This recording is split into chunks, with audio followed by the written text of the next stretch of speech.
My name is Natalie Carter, and I'm 34 years old. Have you ever felt like you've been erased from your own family's story? Like you've done everything right, worked hard, stayed loyal, built a life you could be proud of, only to discover that, to them, you're invisible? Last month, at my father's retirement gala, the culmination of his 30-year career as a celebrated high school superintendent, I found out exactly what that felt like. It was supposed to be a night of pride, of family, of celebration.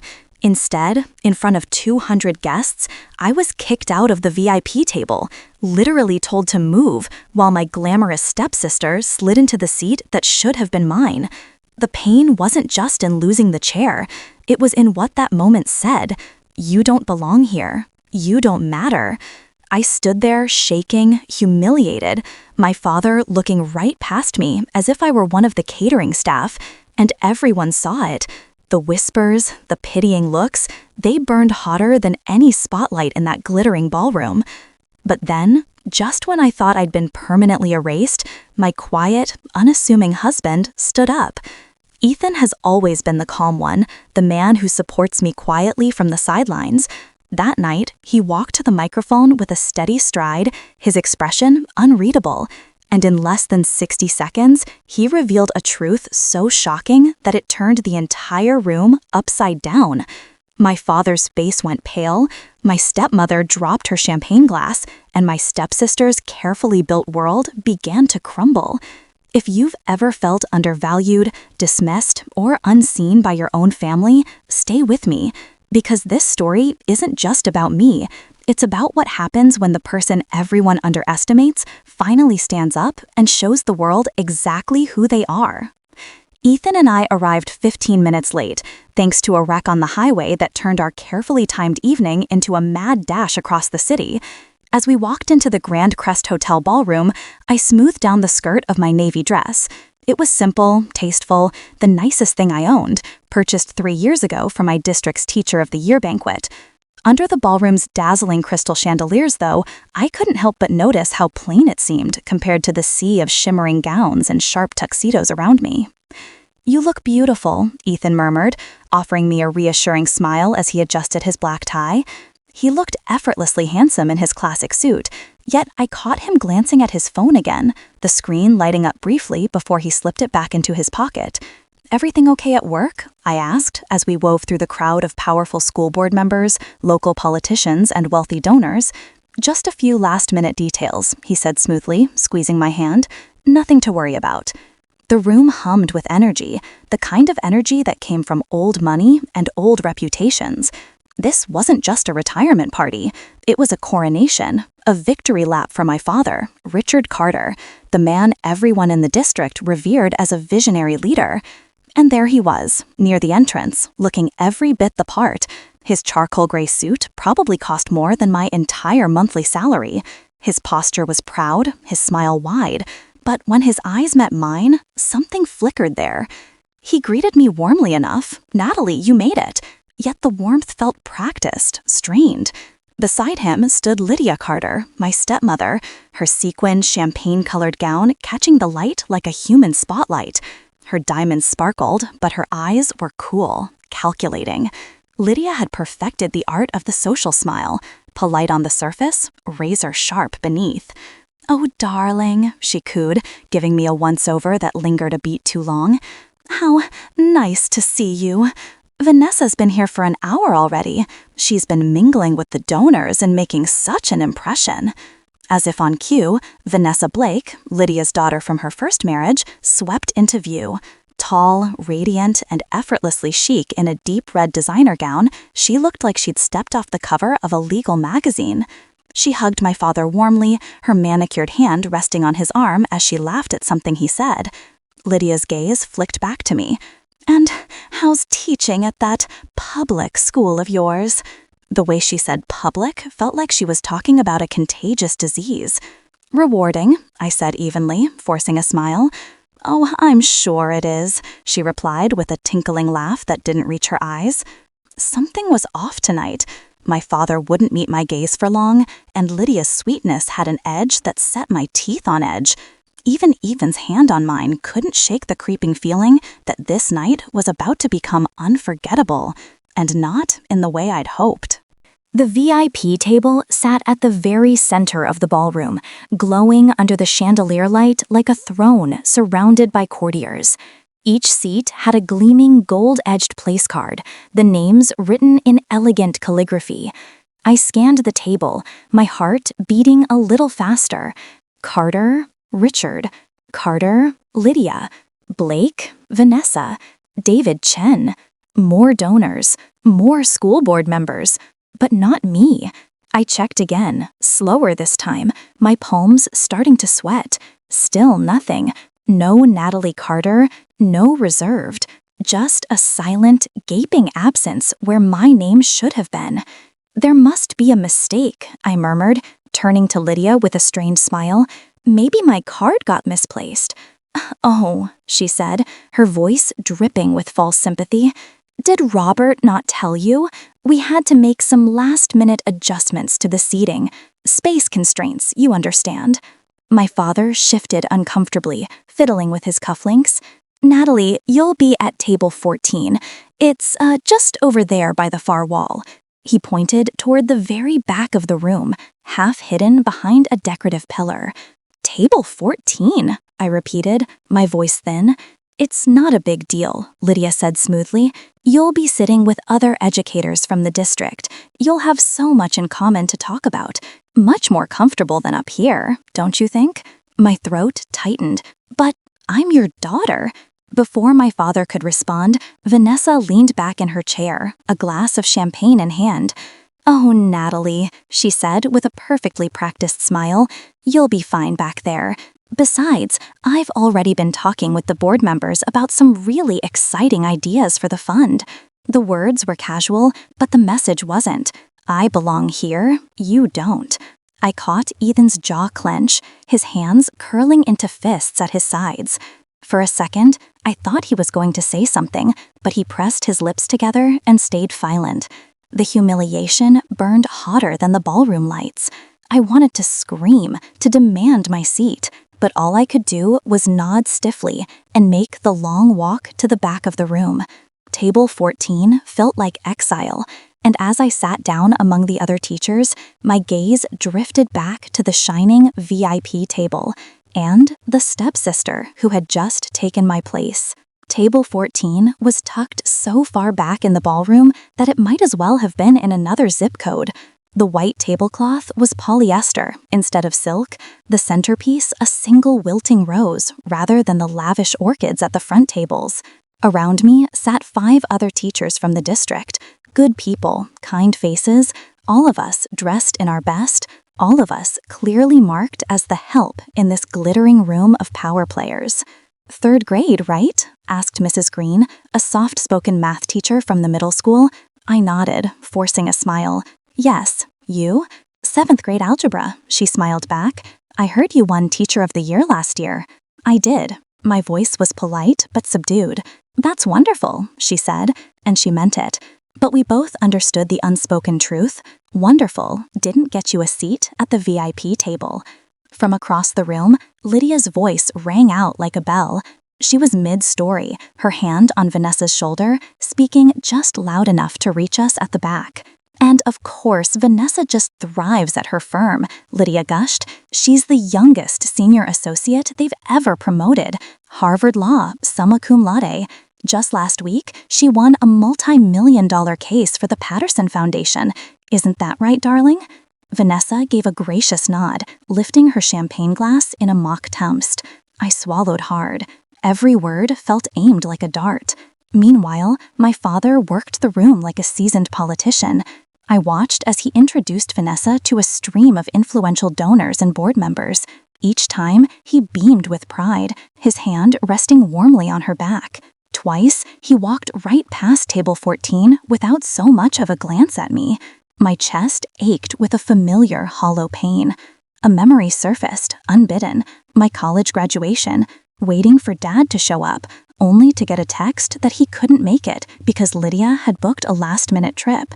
Then another, my birthday 2 years ago, when he'd forgotten entirely. calling me 2 days later with a distracted, "Sorry, kiddo, things have been hectic." And worst of all, the Christmas dinner where Vanessa's promotion dominated the conversation while my Teacher of the Year award went unmentioned, gathering dust on a shelf at home. My phone buzzed under the table, startling me from my thoughts. It wasn't mine, it was Ethan's. He glanced at the screen, his face unreadable. The message flashed briefly before he tucked it away. "Confirmation received, ready when you are." I frowned. "Everything okay?" He gave me a small smile. "Just work stuff." I nodded, pretending to believe him, though my stomach twisted uneasily. As Lydia's laughter rang out again and my father's back remained turned, my humiliation hardened into something sharper, stronger, anger. This wasn't just about a seat. This was about a lifetime of being treated as if my passion, my work, and my very existence simply didn't matter. The lights in the ballroom dimmed slightly as a spotlight illuminated the stage. Conversations hushed, and the crowd's attention shifted to the man at the center of it all, my father, Richard Carter. He stood tall behind the podium, adjusting his tie with the same commanding presence that had once made students fall silent in his office. A photographer crouched near the stage, camera ready to capture the moment for tomorrow's papers. "Good evening, everyone," my father began, his voice deep and authoritative. "Tonight is a celebration, not just of my retirement, but of 3 decades dedicated to improving education in our community." The audience applauded warmly. My heart fluttered, foolishly hoping he might finally see me. Dad continued, offering thanks to school board members, donors, and city officials. He told a humorous anecdote about his first year as superintendent, drawing polite laughter from the crowd. Then his tone shifted. "I've been blessed with a remarkable family," he said, gesturing toward the glittering VIP table. "My incredible wife, Lydia, whose support has been my rock, and my stepdaughter, Vanessa Blake, who has accomplished more in her young career than most achieve in a lifetime." The room filled with cheers and applause. Vanessa rose slightly, giving a gracious wave, her red designer gown glowing under the lights. But my name never came. My breath caught as Dad went on, his voice swelling with pride. "Tonight, I am thrilled to announce the future of the Carter Education Fund. After careful consideration, I've chosen the person who will take my place on the board, someone with vision, ambition, and the connections to help this fund grow." My pulse raced. This was it. 3 years ago, Dad had promised me that seat. "When I retire, Natalie, you'll carry on the family legacy," he'd said. "Your classroom experience will be invaluable." He looked directly at Vanessa. "That person," he declared, "is Vanessa Blake." The ballroom erupted. Applause thundered around me. Champagne glasses clinked. Lydia dabbed at her eyes theatrically as Vanessa stood, smiling like she'd just won an Oscar. I sat frozen, my body numb, unable to process the words. "That position was supposed to be yours," Ethan murmured, his voice low but fierce. I know," I whispered, my throat tight. Vanessa's voice rose above the din. "I already have a comprehensive plan in mind: leadership development, administrative expansion, partnerships with corporate sponsors." Her words blurred together. Each syllable proved that she had no idea what teachers actually needed. Ethan's chair scraped against the floor as he stood abruptly. "Excuse me," he said sharply. "Where are you going?" I asked, startled. "To make a call." His tone was clipped, controlled. "This changes everything." Before I could ask what he meant, he disappeared into the crowd, leaving me alone in the back corner, devastated, furious, and more betrayed than I'd ever felt in my life. The applause was still echoing when something inside me snapped.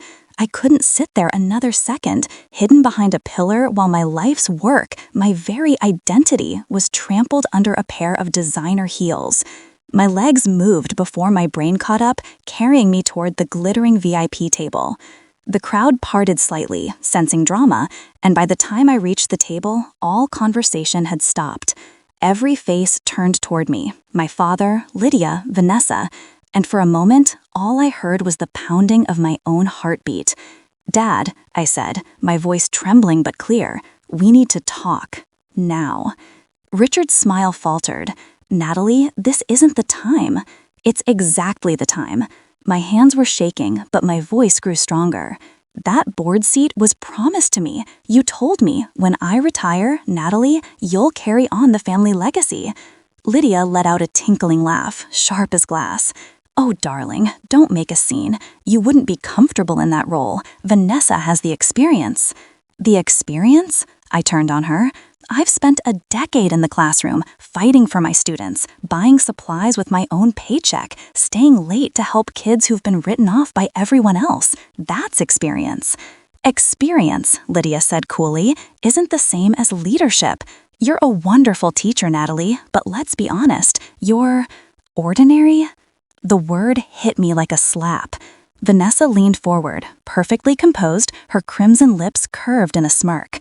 I have real-world leadership skills. Managing a multi-million-dollar fund takes strategy, not just good intentions. You don't even understand what teachers need. My voice cracked as the anger spilled out. This fund is supposed to help classrooms, not be another trophy for you to display. Gasps rippled through the crowd. Nearby phones were already raised, recording every second. Richard's face hardened. Natalie, you're embarrassing yourself. Please, go sit down. No, I said, standing taller. The only embarrassment here is a father who dismisses his own daughter because she chose purpose over prestige. Security, Lydia snapped, waving over 2 men in black suits. Escort her out. The guards moved toward me. My stomach dropped. This is it, I thought. They'll drag me out, and everyone will say I lost control. But before they could touch me, a calm, commanding voice cut through the tension. That won't be necessary. Ethan appeared at my side, his posture steady, his tone leaving no room for argument. The guards froze mid-step, glancing at each other uncertainly. Richard's eyes narrowed. Ethan, stay out of this. This is family business. Ethan's gaze didn't waver. Family business, he repeated softly, with an edge that made the hairs on my neck rise. Interesting choice of words. Lydia crossed her arms. Your wife has caused enough disruption for one evening. Take her home before this gets worse. Ethan slipped an arm around my shoulders, grounding me. Oh, it's going to get worse, he said, calm as ever. Much worse. We turned to leave, the entire ballroom watching, whispering. Just as we reached the edge of the stage, Ethan paused and looked directly at David Chen, the board chairman seated near my father. You might want to check your email, Ethan said smoothly. The room went silent. David blinked, confused, pulling out his phone. As we walked toward the exit, the crowd buzzed with uncertainty, voices rising into a storm of speculation. Something big was about to happen, and Ethan clearly held the match poised to light it all on fire. We were just steps away from the ballroom doors when Ethan suddenly stopped short. His hand slipped from mine, and I turned to him in confusion. Ethan, I whispered, what are you doing? His expression was calm, almost unnervingly so. Something I should have done the second they moved you to table 14. Before I could protest, he turned and strode back toward the stage, cutting through the murmuring crowd with a confidence I'd never seen in him before. Conversations died mid-sentence. Phones rose into the air, recording. Even the security guards froze, unsure whose orders to follow. Richard shot to his feet. Get down from there! This is my event! Ethan reached the microphone, straightened it, and spoke in a clear, steady voice. Ladies and gentlemen, I apologize for the interruption, but there's something very important you need to know before this evening goes any further. The room fell silent. Even the catering staff stopped moving. My name is Ethan Carter, he continued, his gaze sweeping the crowd. And for the past 5 years, I've been the anonymous sponsor behind the $5 million donation to the Carter Education Fund. Some of you may know the company, EduCore. A collective gasp rippled through the ballroom. I heard Lydia choke on her champagne. Vanessa's perfectly composed smile faltered for the first time all evening. Ethan's voice never wavered. EduCore was created with one mission, to support teachers, the people who build our future every single day. We fund programs that provide classroom supplies, mental health resources, and continuing education for those on the front lines of learning. He paused, letting the words sink in. Then his eyes flicked toward Richard, sharp and unrelenting. "But our funding comes with very specific conditions that were clearly outlined in the contract Mr. Carter signed." David Chen, the board chairman, was now frantically scrolling through his email, his expression growing more alarmed by the second. Ethan pulled his own phone from his pocket and read aloud. Section 7.3, Fund management must be led by individuals with direct classroom experience. Section 7.4, Board seats must prioritize active educators and reflect diverse educational backgrounds. He looked up, his voice cutting through the stunned silence. In other words, this board must be run by people who actually understand education, not corporate outsiders who have never set foot in a classroom. My breath caught. Vanessa's face turned ashen. "And yet," Ethan continued smoothly, "tonight, Mr. Carter announced that his stepdaughter, Vanessa Blake, would be taking his seat on the board. A person with no teaching experience. A person who, I might add, never even read the contract before accepting." Vanessa shot to her feet. "That's not true," she snapped, her voice wavering. I skimmed it. It looked standard." David Chen's head whipped around. "You skimmed a $5 million legal agreement?" The audience erupted in shocked murmurs. Phones everywhere were recording, broadcasting this disaster live to the world. Ethan's tone stayed calm, professional, but there was steel beneath it. By making this announcement without sponsor approval, Mr. Carter has breached the contract. Effective immediately, EduCorps is withdrawing all funding from the Carter Education Fund. Chaos exploded. Lydia gasped so loudly it echoed. "You can't do this. You need us." "No," Ethan said simply. "Teachers need support, and clearly they weren't going to get it here." Richard staggered back a step, his face drained of color. "Ethan, please, let's discuss this privately." Ethan ignored him, turning instead to the crowd. "I won't let this moment end without ensuring that the people who matter most aren't forgotten. That's why, as of tonight, I am redirecting the full $5 million and more into a new foundation." My breath caught as he looked directly at me. The Natalie Carter Foundation for Excellence in Teaching will focus on what truly matters, providing resources for classrooms, supporting teachers' mental health, and funding innovation driven by those who know education best, the teachers themselves. Half the room, especially the educators at the back, erupted into applause. Table 14 rose to their feet, cheering. The wave of support spread like wildfire, drowning out Lydia's frantic protests. Vanessa stood frozen, her carefully curated image unraveling as livestream notifications buzzed through the room. Someone shouted, "It's already on Twitter," and another voice yelled, 30,000 views and climbing.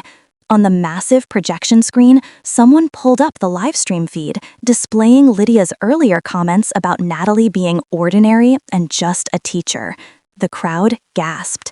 Ethan's final words rang out over the roar.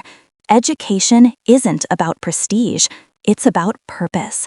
And from this moment forward, we will honor the people who dedicate their lives to shaping the future, no matter how invisible others may try to make them. Lydia dropped into her chair, shaking. Vanessa's phone began to buzz with incoming calls she couldn't answer fast enough. And me? I stood there stunned, tears welling in my eyes, as the entire room finally saw the truth, and my husband revealed himself as the quiet, unstoppable force who'd been fighting for me all along. By the next morning, the gala was no longer just a family disaster. It had become national news.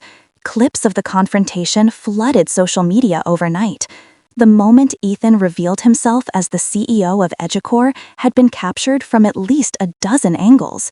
By sunrise, hashtags like #TeachersDeserveRespect and #VIPTableTruth were trending worldwide.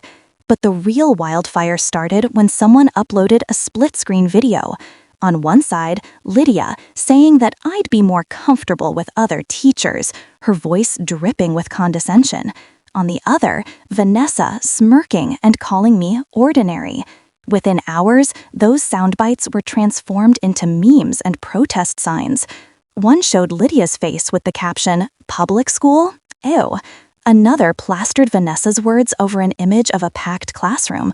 "Ordinary? Tell that to the future." The backlash was swift and merciless. By mid-morning, Richard's phone was blowing up with calls from school board officials and local reporters. The district issued a statement saying he would be accelerating his retirement effective immediately. Everyone knew what that really meant. He'd been pushed out in disgrace. Vanessa didn't fare much better. Her law firm initially tried to downplay her comments, but as the live stream views climbed into the millions, corporate clients began to pull their contracts. By the end of the week, she'd been quietly demoted, stripped of her high-profile cases, and reassigned to minor real estate work. Lydia couldn't take the public humiliation. She vanished almost overnight, retreating to a vacation home in Florida. Her country club friends stopped answering her calls, and the once perfect facade she'd built around herself crumbled beyond repair. While their worlds fell apart, mine was just beginning to take shape. The Natalie Carter Foundation for Excellence in Teaching became a lightning rod for support. Companies that wanted to be on the right side of history began calling nonstop. By the end of the first week, we had 50 corporate sponsorship offers and hundreds of individual donations. One message came from a small-town teacher in Kansas. "Thank you," it read. "For once, someone spoke up for us." I sat in my classroom reading that message between lessons, overwhelmed. For the first time in my life, I felt truly seen, not just by Ethan, but by a growing movement of people who believed that teachers weren't just placeholders at the back of the room. The night that had started as my greatest humiliation had become the spark for something bigger than I'd ever imagined. The world wasn't just watching anymore, it was listening. Weeks later, my life looked completely different, yet somehow beautifully the same. The Natalie Carter Foundation for Excellence in Teaching had exploded into something far bigger than we ever anticipated. What started as a redirected donation was now a thriving organization with a full staff, multiple corporate sponsors, and a waiting list of schools eager for help. Every day, we received letters from teachers across the country, some asking for support, others simply saying thank you. And yet, despite the whirlwind, I was still exactly where I wanted to be, in my classroom. People kept asking why I didn't leave teaching now that I was running a multi-million-dollar foundation. My answer was always the same, because teaching is my calling. I can't lead something for teachers if I don't stay connected to what it really means. Ethan never changed either. He still drove his old Honda Civic, still did the dishes without being asked, still curled up on the couch with me after long days to binge our favorite shows. Even after the world discovered he was a CEO, he stayed the same, steady, humble man I'd married.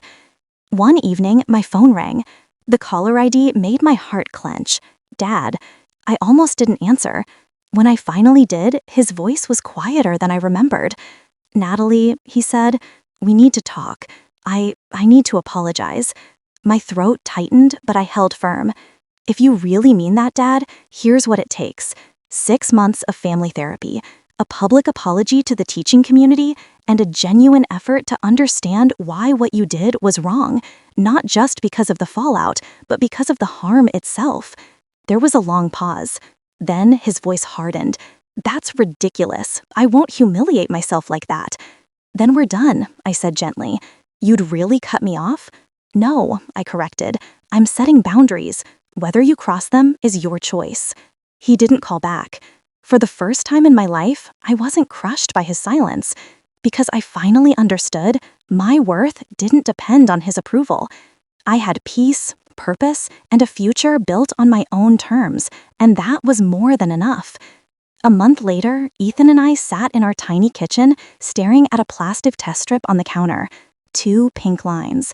I covered my mouth with both hands, tears springing to my eyes. "Ethan, we're having a baby." He wrapped me in his arms, laughing softly.